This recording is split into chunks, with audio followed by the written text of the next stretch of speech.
Boost video boost করে আপনার video viral হচ্ছে না, ভিডিও বুস্ট করে আপনার ভিডিও ভাইরাল হতে পারে, আপনার পেজ ভাইরাল হতে পারে।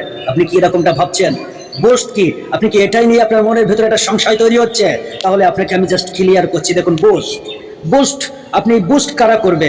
বুস্ট করবে তারা যাদের বিজনেস আছে, প্রোডাক্ট বাগারা হ্যান ত্যানা এইসব ধরনের, যাদের প্রোডাক্ট মানুষকে দেখানোর কোনো কিছু, যারা বিজ্ঞাপন অ্যাড দিতে চাইছে তারাই করবে পোস্ট। ওকে, তো আপনি কেন করবেন? আপনার যদি একটা অরিজিনাল কন্টেন্ট দিয়ে থাকেন, তৈরি করে থাকেন আপনি, সেক্ষেত্রে আপনি কেন বুস্ট করতে যাবেন? বুস্ট জিনিসটাকে কিন্তু টাকা দিয়ে করতে হয়। আর আপনি, আপনার যদি অরিজিনাল জিনিস থাকে, আপনার ভিতরে যদি মেধা থাকে, আপনি কেন টাকা দিয়ে বুস্ট করতে যাবেন? আর বুস্ট যে ভিডিওটার উপর আপনি বুস্ট করবেন, ভাইরাল করবেন, অবশ্যই টাকা দিয়ে সেটা বেশি মানুষের সামনে ফেসবুক পাঠাবে ঠিকই, কিন্তু আপনার কিন্তু এখান দিয়ে কোনো ইনকাম হবে না, এখান দিয়ে কিন্তু আপনি মনিটাইজেশন পাবেন না।